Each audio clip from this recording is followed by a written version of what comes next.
Welcome to the series, Speaking Up for Point Malate, in which invited speakers address key questions and issues about Point Malate, and members of the public can ask questions. We acknowledge that the East Bay is unceded territory of the Lijan Ohlone people, who were the traditional stewards of this land. The Ohlone live here today, and they merit our respect and recognition of their presence, their culture, and their ancestors. The speaker will present for around 40 minutes, then we'll answer questions. Please limit questions to 1 minute. We invite sincere questions asked with courtesy and respect. You are also welcome to put questions into the chat as they occur to you. If you would like to raise more complex issues, please put them into the chat as well so that we can consider them for future sessions.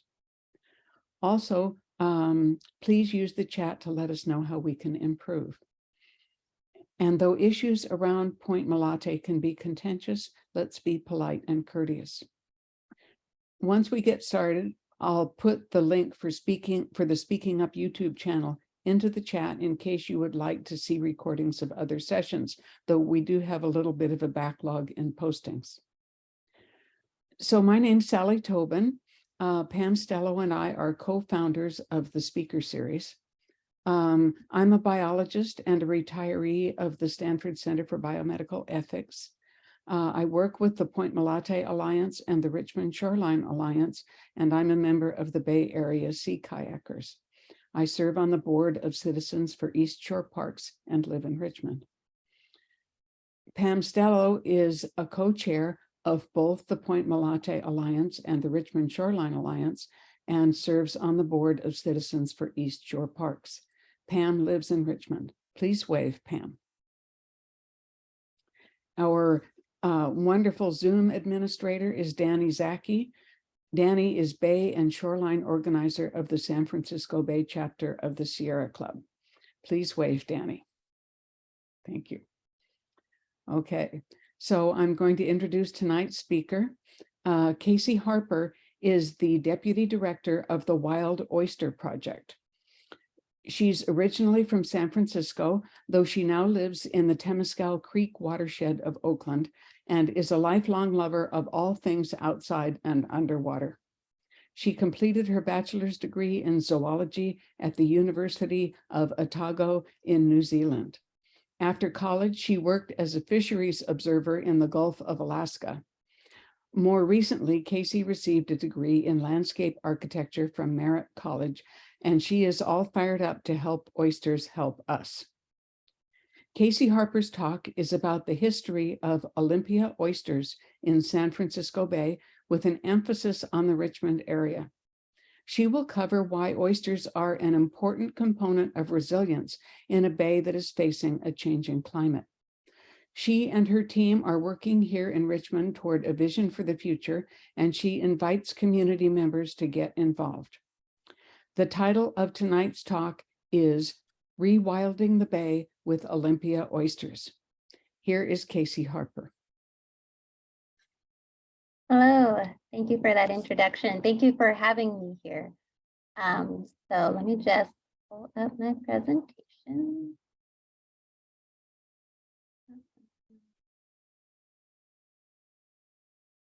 Okay. Can everybody see that? Yeah, okay, good, Yes. Thank you.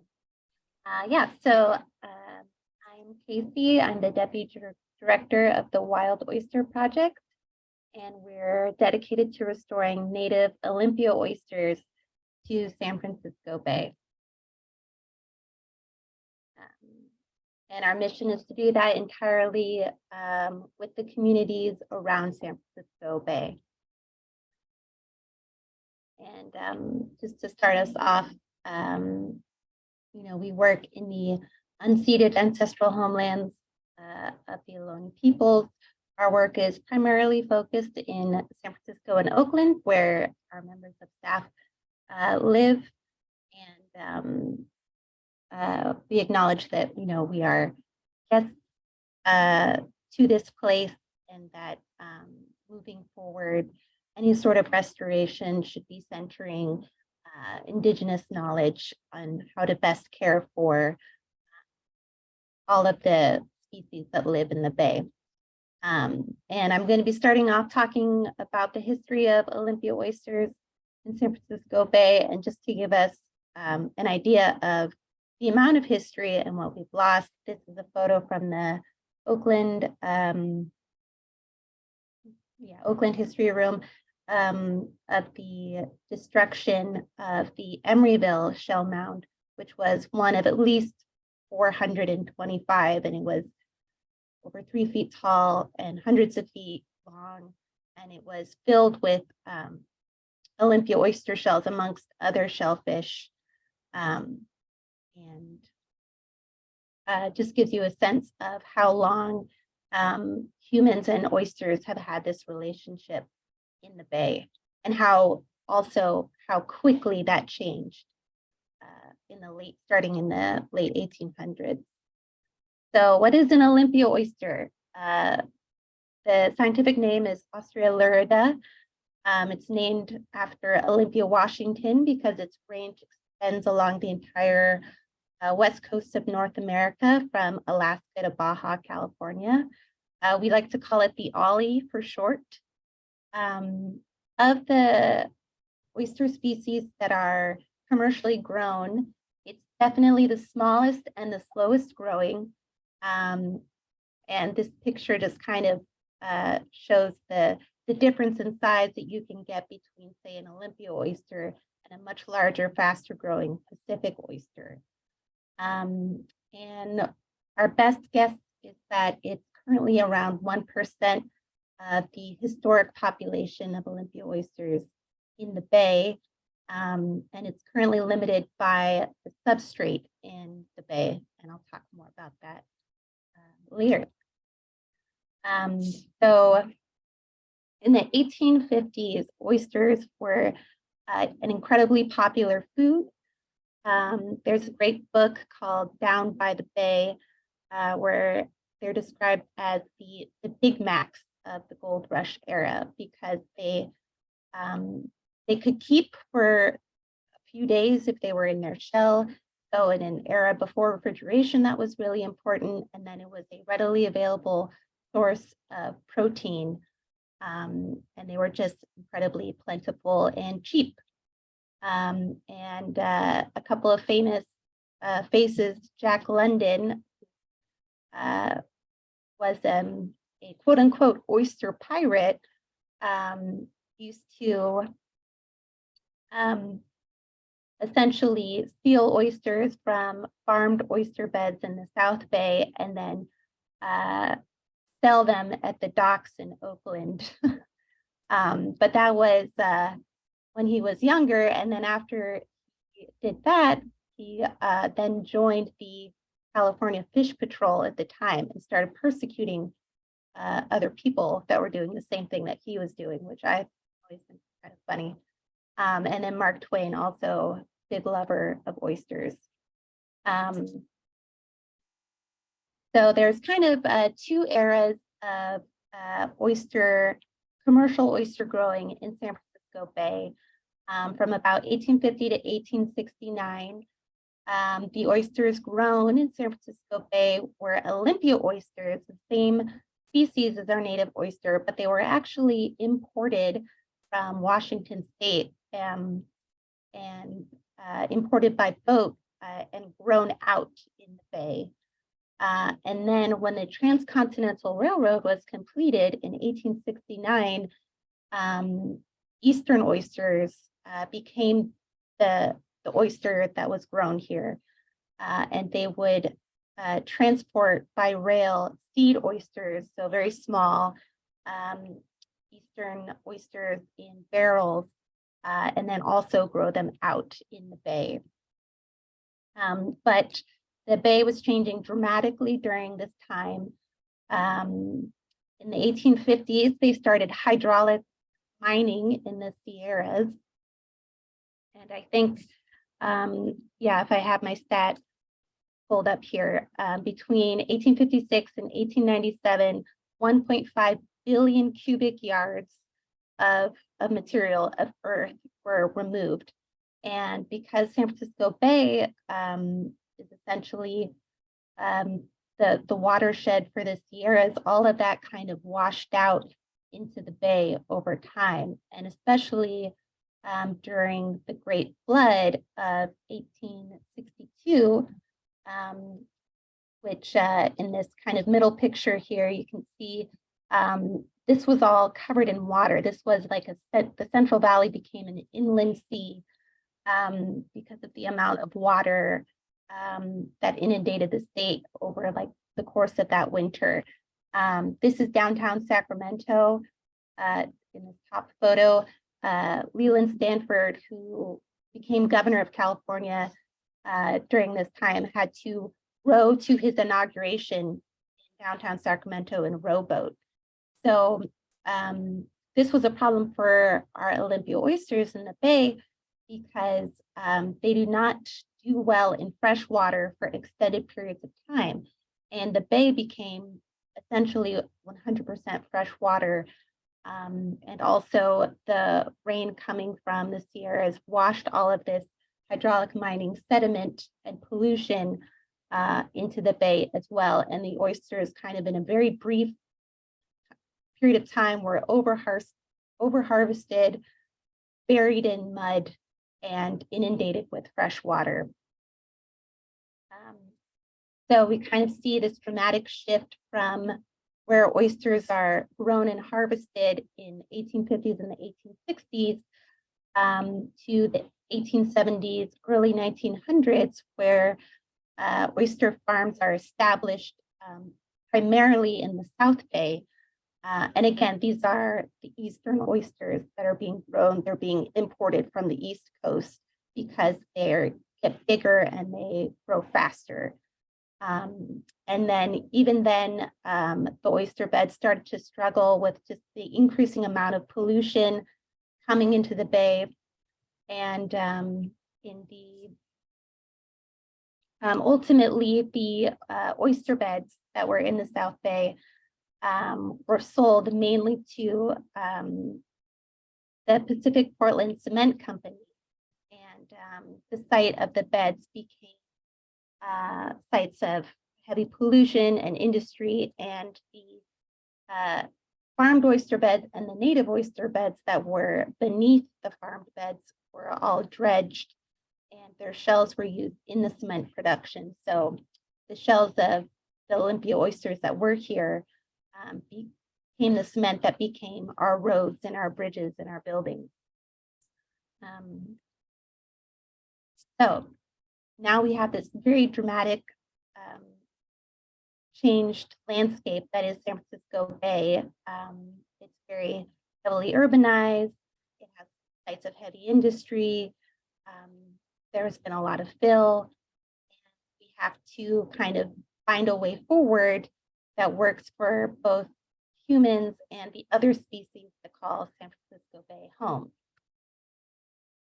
So now we have about, I mean, honestly, I made this slide a couple of years ago. I don't know, there might be more than 7 million people living around San Francisco Bay now. But this GIF kind of shows projected sea level rises up to, I think, 5 feet, which is like by the year 2080 or 2100, I think. But so this has been a topic that's been on a lot of people's mind lately, and especially with this past winter, with the incredible amount of rain we got during the back-to-back atmospheric rivers. And I think more and more people are realizing how vulnerable many people are to climate change and to sea level rise, and how best to address that. And there's been this groundswell of interest in living shorelines and green infrastructure as opposed to more traditional hardscape gray infrastructure and seawalls. And Olympia oysters can be a big part of a living shoreline or a green infrastructure solution to climate change and sea level rise. And we also like to talk about how different neighborhoods are affected differently by the burden of climate change. And this is a very cool map by the Cal EnviroScreen mapping tool that will show you the pollution burden that different census tracts around the bay carry.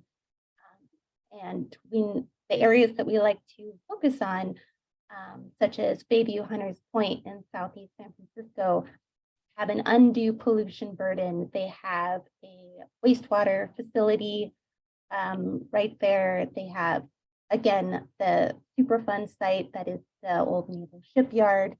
And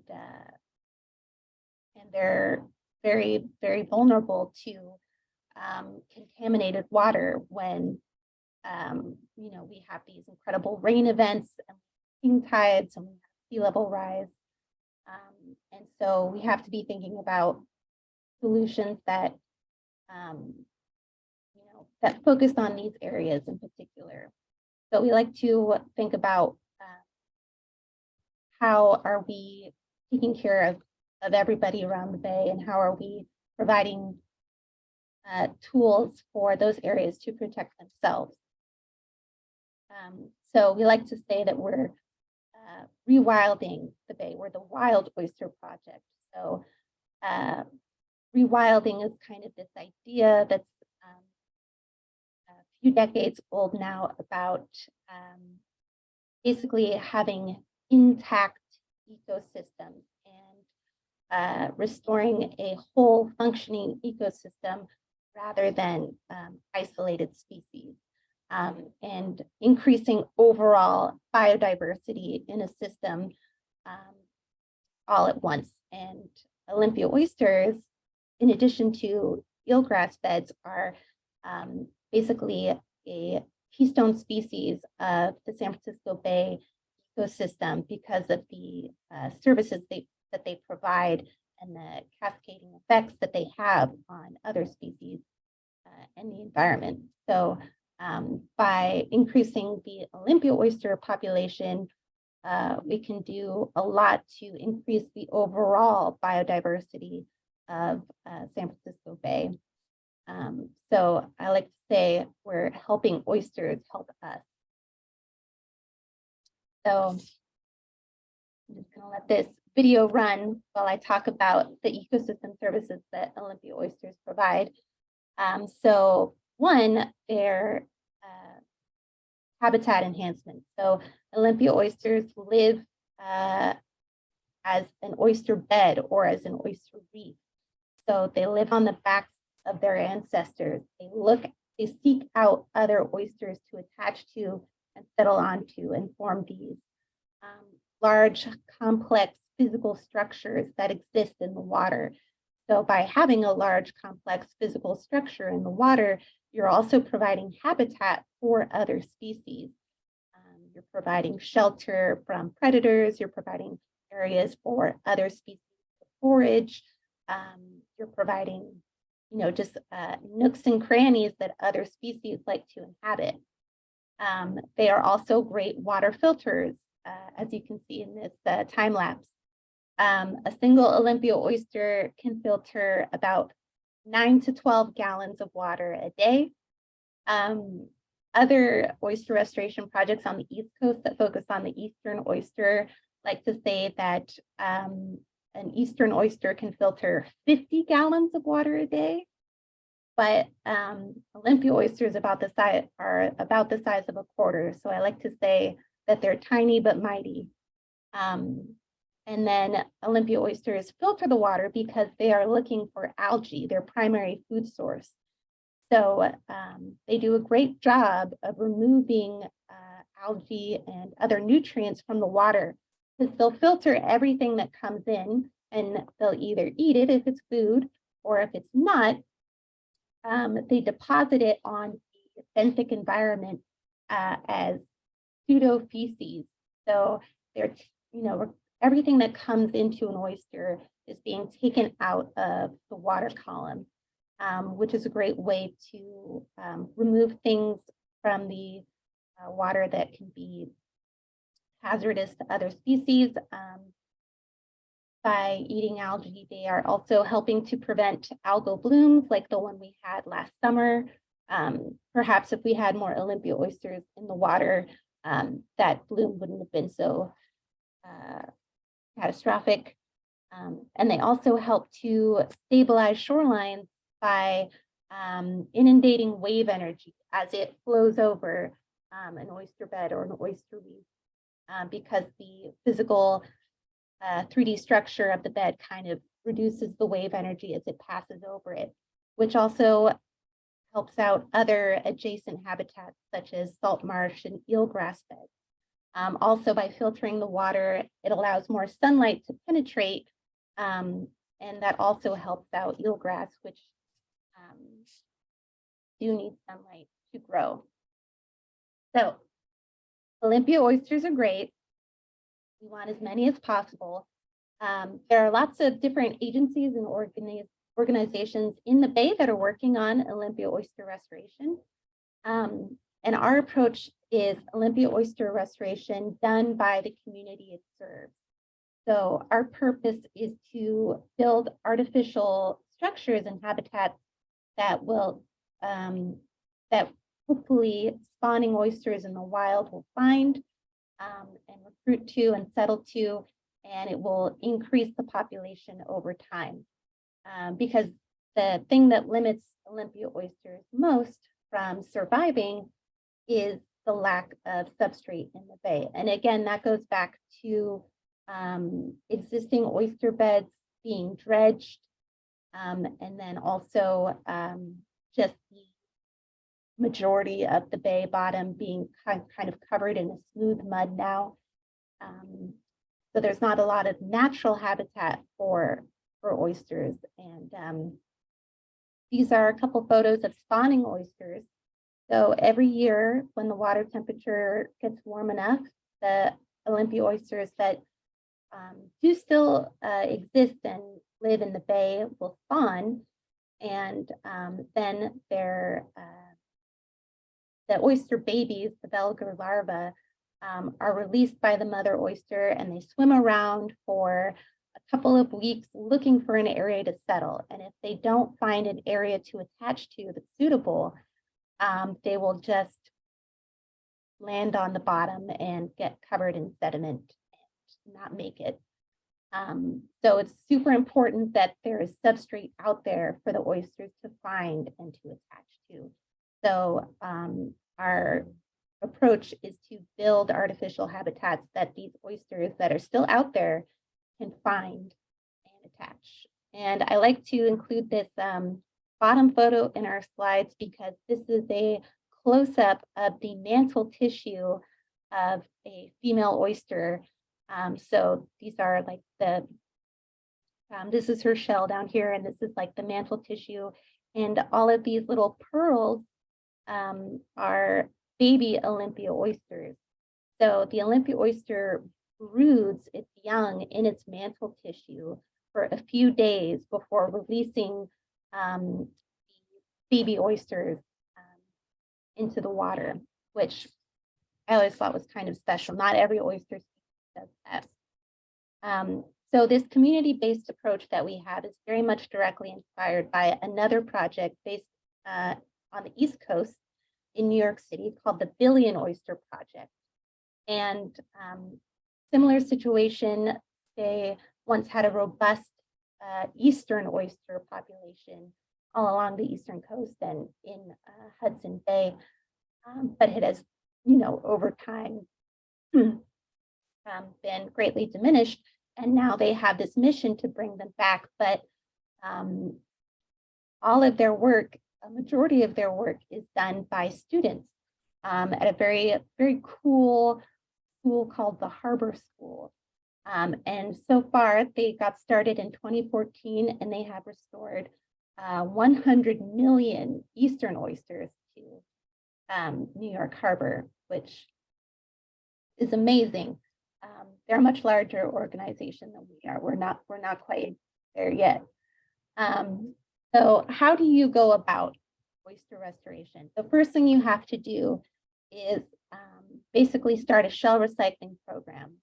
So we have a program called Save Your Chefs, where we collect shells from local restaurants around San Francisco Bay. And we take that shell and cure it for at least 2 years at one of our shell mound sites. And then we can use those shells to make these artificial habitats. We can reintroduce the shell into the water. Because normally there are lots of great restaurants around the bay that serve oysters on the half shell. And depending on what county they're from, normally that's just a waste product for them at that point, the shell after it's been shucked, after it's been served.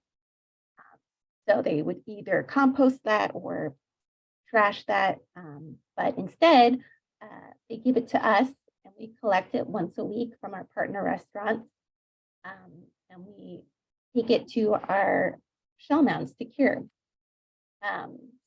So this is from Bay Natives Nursery in Southeast San Francisco, which is just right across the street from Heron's Head Park.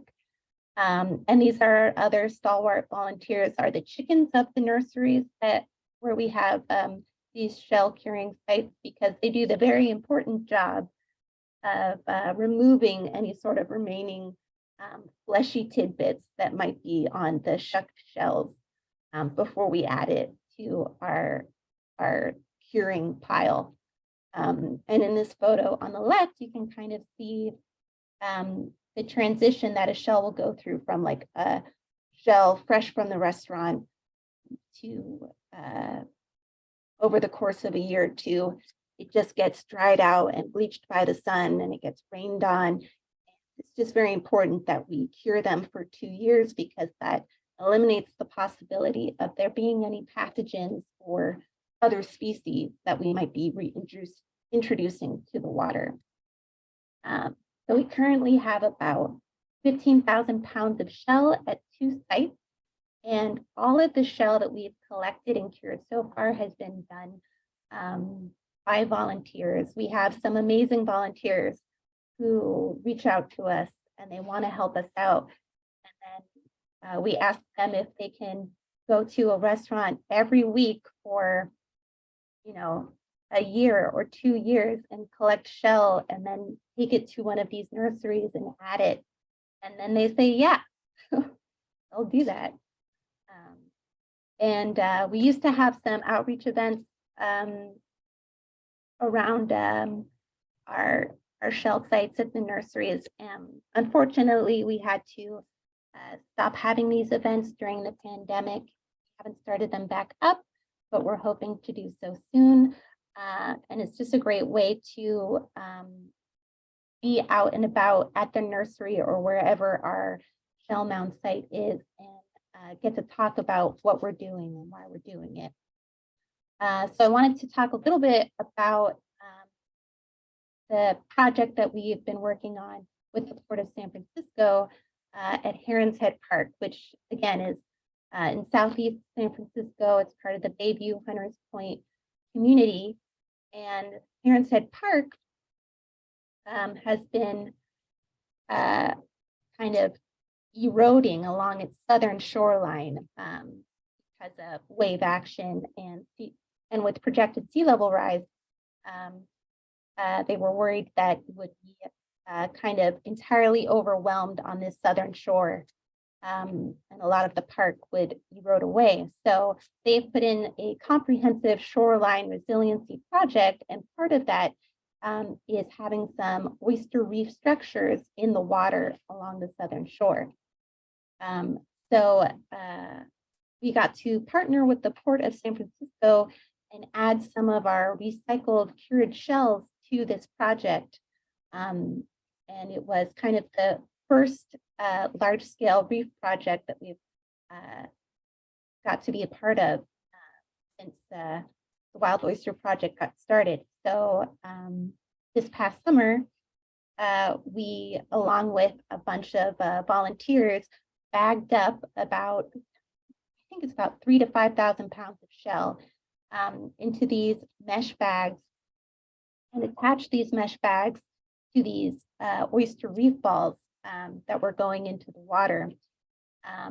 And also you see this cinder block that the bag of shell is resting on. Those were also installed by our volunteers into the reef balls. They are habitat enhancement blocks, but the more fun way of saying it is crab condos. They just provide more interstitial space and areas for species in the bay to use for whatever in the reef balls. And then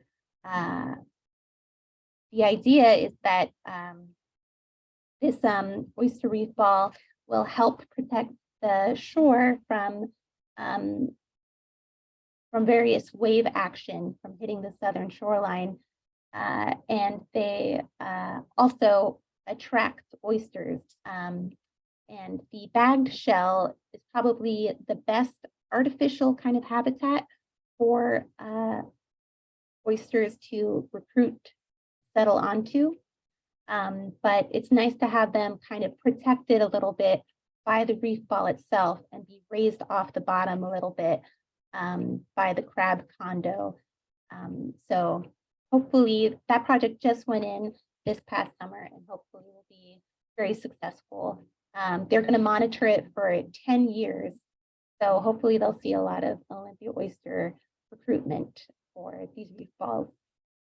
And then another restoration project that we've been working on the past couple of years is a program we call Oyster Base Camp, which is something that was born out of the pandemic because we couldn't do any sort of large scale volunteering events. We couldn't have a lot of people together. We were trying to think of a more socially distanced way of doing oyster restoration. So an oyster base camp is basically a volunteer oyster garden that an individual person can maintain and monitor. So, you know, we see it as kind of complementary to larger scale reef projects that are going on in the bay. And our hope is that by having as many oyster base camps in the water, there will be more and more opportunities for the spawning oysters that are in the water to find these base camps and settle and survive to the next year so they can contribute in the next year's spawn as well. And then this kind of goes over what are the biggest stressors to an Olympia oyster? What is the primary factors in its success? So our oyster base camp, because it's essentially a small cage filled with our cured shell that's hanging off of a dock or a pier directly into the water, eliminates a lot of the potential stressors that Olympia oysters have to deal with, which is sedimentation, heat stress, if it's hot and it's low tide, and then also any potential predation. There is the Eastern oyster drill, which is found in certain locations in the bay that does prey on oysters. And I think that was introduced in the 1850s, 1870s when they started importing Eastern oysters.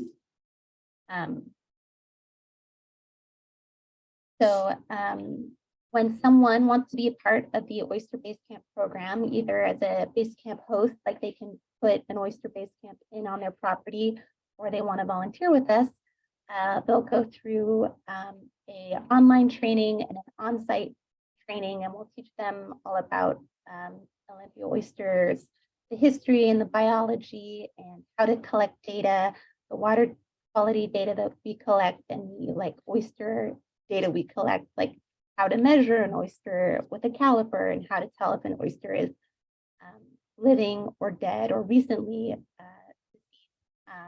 and how to measure dissolved oxygen and salinity.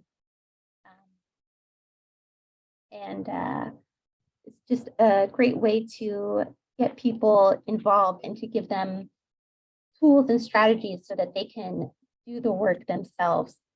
And actually, our first oyster base camp that we put in at Brickyard Cove in Richmond. And this is kind of this is what it looked like after 6 months of being in the water. And it's been very cool to see, one, for us, just to see what comes up after having a base camp in the water, what's going on, and just to see, our volunteers light up when they pull up a base camp, and then you open it up and you check out what's inside, and you're like, I've never seen that before. What even is that? And also the most exciting thing is to see oysters that have been that are living on our host shell. So these pictures here are a couple of the living recruited oysters that have found the base camp. And then some of the other species that we found, gobies and pipefish and Pacific rock crabs. And then, as you can see in this photo, lots of bryozoans and tunicates and other kind of like fouling organisms. Not all native, some invasive, but very interesting to see what other animals are using the base camp. So we started this program in June 2021 in various points along the bay. Like I said, our first base camp went in Richmond, and that's also where we saw our very first oyster recruit, which you can see in this photo. I always laugh because I think this looks like a drop of water because of the way the sun is hitting it. That is oyster spat. So as you can see, Olympia oyster spat, which are the baby oysters when they're just on the shell, are very, very small, and they can be hard to find sometimes. And so we're just hoping to continue to grow this program and add more base camps in various locations around the bay, and collect a lot of great community science data around that program. And then as far as oyster restoration in the Richmond area, I did want to mention two projects. So the Wild Shorelines project, a watershed project, was established, I believe, in 2013 and this went in when Linda Hunter, the executive director of the Wild Oyster Project, was the executive director of the Watershed Project. And again, they did this with volunteers. They mixed shell and concrete together and made these reef balls. And this project is still out at Point Pinole. It's 100 reef balls in lines of 25 reef balls each. And it's a project that's still maintained and monitored by the Watershed Project every 6 months. They do a monitoring of the reef that is open to volunteers. And so that project it's been 10 years now, I guess, since that went in. And then another project that has gone in is the giant Marsh living shoreline, also Point Pinole. And this was a very large scale multi-habitat project with 19 different project partners involved, and it was installation of bagged oyster shell and oyster reef balls and eelgrass planting, cordgrass planting. So it was really, and this just went in 2019, I believe. So it's a fairly new project, but I just wanted to mention those two projects because the Wild Oyster Project doesn't have any plans at the moment for any sort of large-scale reef building in the Richmond area, but that's because there are two large-scale projects already in the Richmond area that are seeing some really great oyster recruitment, and they're having a lot of success with those two projects, so that's great. So just to end, yeah, good, 6:40. Wrap this all up for the Wild Oyster Project. Our vision is a swimmable, edible bay. Unfortunately, it would be a very bad idea to eat any oyster that you found in the bay today, but maybe if we get enough water filtration and full habitat restoration happening, maybe that won't always be the case. Maybe for future generations, it would be safe to swim in the bay and eat an oyster from its waters. That's kind of what our ultimate goal is. So yeah, I'll just leave this contact information up. Yeah, that's pretty much it. Thank you, Casey. That was wonderful. So I think there are probably lots of questions, and Pam is going to handle the question and answer period today. That was wonderful. Thank you very much. Please use your raised hand feature. It's usually often under reactions to raise your hand. You can also write questions in the chat. We'll be checking the chat. And if you're on a phone, and I think someone here is, you can use just toggle 6 to mute and unmute and 9 to raise your hand. When you're recognized to speak, there'll be a pop-up window on your screen and you can unmute yourself. So let me just check to see if we have any raised hands.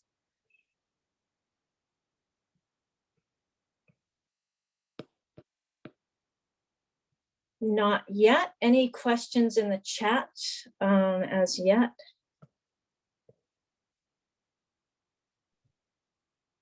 So we do have a question in the chat.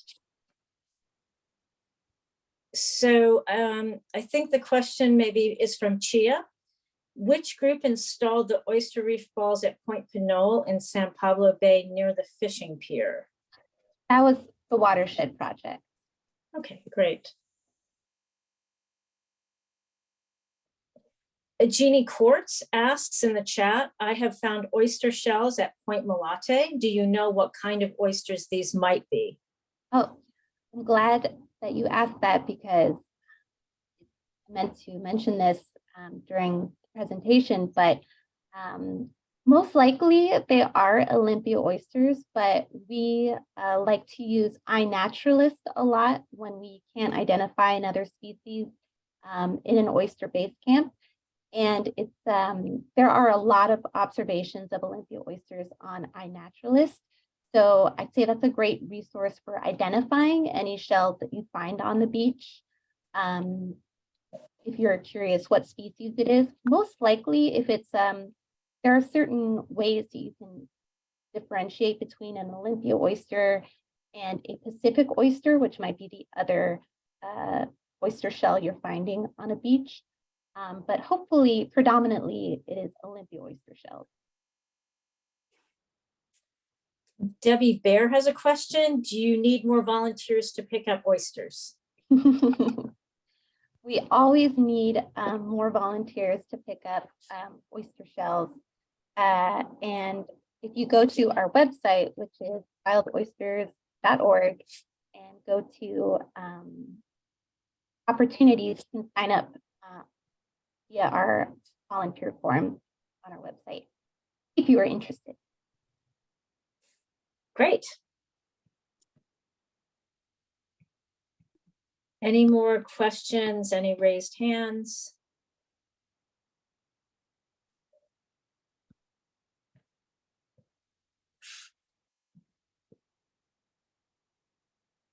Someone here also, Andy, is curious about the plastic mesh bags. Oh. And I believe there's a second part to that. I believe Tarnell Abbott also asked about whether the plastic mesh bags can trap critters. Yes, so I'm also glad that that came up, because I completely forgot to mention those aren't actually plastic bags. That is a mesh bag made of a biopolymer by a company based in the Netherlands called Beese, B-E-S-E. And it's designed to degrade over time. So the biopolymer is made out of the waste starch from a potato chip factory, I believe. So it's estimated that in 3 to 10 years, naturally occurring microbes in the water will digest that material and will ultimately be gone in 3 to 10 years. I say 3 to 10, which is kind of a wide range. because it's never been tested in San Francisco Bay, and every body of water has a different assemblage of organisms and conditions that affect how fast it degrades. But we were very excited to use this plastic alternative because we did not want to add more plastic into the water. So to answer your question, we've never found critters get trapped in the bag, in the mesh, when the mesh is still intact. And it should fully dissolve, essentially, in a matter of years. We're hoping that that's just enough time for oysters that are recruiting and kind of forming a bed on the artificial habitat. It gives them enough time to like use the bag material. Bag material will be gone. Great, thank you. Also, Debbie Bear has asked, what is the difference, and she's sorry if you've already said this, but what's the difference between Pacific and Olympic oysters and the Eastern Shore oysters, and which are we trying to grow? We are trying to restore the native Olympia oyster, which is the only oyster that is native to the west coast of North America. The Eastern oyster, which I believe is Crassostria gigas, I don't know if I'm pronouncing that correctly, but that is native to the east coast of North America. It's not found on the west coast. And then the Pacific oyster is native to Japan. But they started heavily growing it in Tomales Bay, in that area, I think starting in the 1930s. And that is the oyster that you're most likely to eat if you order an oyster at a restaurant. It's the predominant species that is grown in Tomales Bay and for commercial oyster operations because they grow fast and they grow quickly and they grow large. But the Olympia oyster is the one that we're trying to restore. It's also grown commercially, but not in the same numbers that the Japanese Pacific oyster is. Thank you. Tony Sustak says, I came from an earlier meeting. I came in late. I've heard discussions in the past to the effect that oysters were not so common in the San Francisco Bay in pre-Euro colonization. Yes, I have also heard conversations around this, and it is something that is a little debated because especially in the records that we have for any sort of excavation that happened in shell mounds, it seems that the layers that are most heavily made up of Olympia oysters are kind of further down. So further down in the layers of the shell mound, which kind of, I guess, indicates that in the more recent history, Olympia oysters were not the predominant shellfish that was being harvested. And then again, it's also kind of complicated by the fact that they were importing Olympia oysters from Washington and growing them out in San Francisco Bay in the 1850s. So that's the same species, but from a different area. And why were they doing that if there were existing Olympia oysters in San Francisco Bay? But it's because the Olympia oysters that are native to San Francisco Bay are even smaller and slower growing than the Olympia oysters of Washington, which was why, as a commercial operation, they imported Olympia oysters here. But they have always been in the bay since the bay has existed. And they are still, even though we kind of inadvertently did our best to eliminate them completely starting in the mid-1800s, they're still out there in pockets surviving. Thank you, Sally. Rick, you have a question, Sally Tobin. I was wondering, okay, so the oysters are filtering various particulate things, and they're eating some of them, and they're discarding others into pseudofeces. Yeah. Can they actually detect plastic, and do they discard plastic as they go along, or do they actually eat plastic, or does it depend on the particle size? That's a really good question that I do not have the answer to. I don't know. I'm hopeful that there's been research being done on the effect of plastics and microplastics with filter feeders. But I think you're probably right that it depends on the particle size. I know that there have been some studies on like other pollutants like heavy metals and how those heavy metals are absorbed by oysters, if they're absorbed like into the oyster shell or the oyster tissue. But with plastics, I do not know. That's a really good question.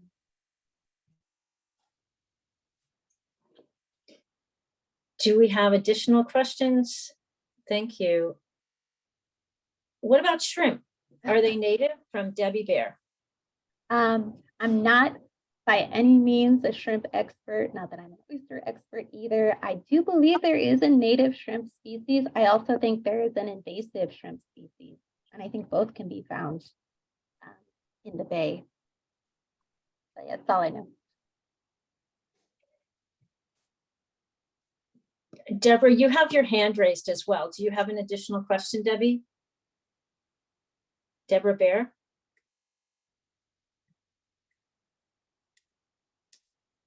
Unmute. I'm so sorry. I just have to ask this since Sally raised it. What is a species? Oh, I'm sorry. Pseudospecies. I know. Such a funny word. So it's pseudo because it's not actually going through the digestive system of the oyster. It's something that's gone through the gills of the oyster, and then it gets kind of coated in mucus and becomes a mucus ball with the whatever it was that they filtered that they didn't want to eat in the middle, and then that just gets deposited on the bay floor. So yeah, it's not like they're ingesting it, but they are processing it still. And then that's great because usually it's a pollutant or something that is no longer active in the water column. Great. Thank you so much. Thank you. I have a question. It would be wonderful to have a community-based oyster project program, you know, an outdoor education program at Point Malate.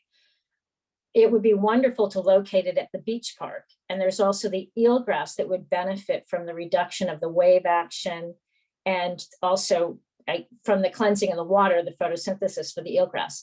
I'm curious if you know if that's a site that could have a program or not. Is there any reason that it could not?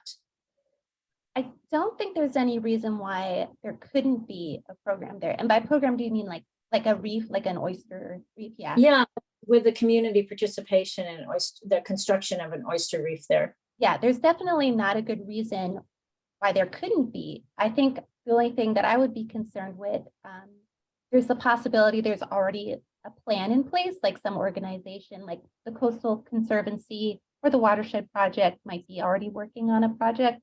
But other than that, I would just be concerned about any possible disruption to the existing eelgrass meadows that might happen during the installation, because it can be very tricky, especially if you're using an oyster reef ball that weighs like 1,000 pounds and you need a barge to like float it out. And then you can only go at a high tide, and you don't want the barge resting on the bay bottom at low tide. So as long as it didn't, disrupt the existing environment, I think it would be a good idea. Great, thank you very much. Do we have additional questions? Let me just check. I don't see an additional question or a raised hand. Let me check here. I don't think we have any additional questions. Thank you very much. This has been so informative. I actually thought I knew a little bit about oysters. I've learned so much. Thank you very much. And I'm going to turn this back to Sally. Okay, thank you so much, Casey. That was really wonderful. And thank you to everyone for joining us. We're skipping President's Day next week, so please tune in 2 weeks for another exciting episode in the Speaking Up for Point Malate series. On February 27th, the Water Board is going to come and talk about progress with cleaning up the contamination at Point Malate.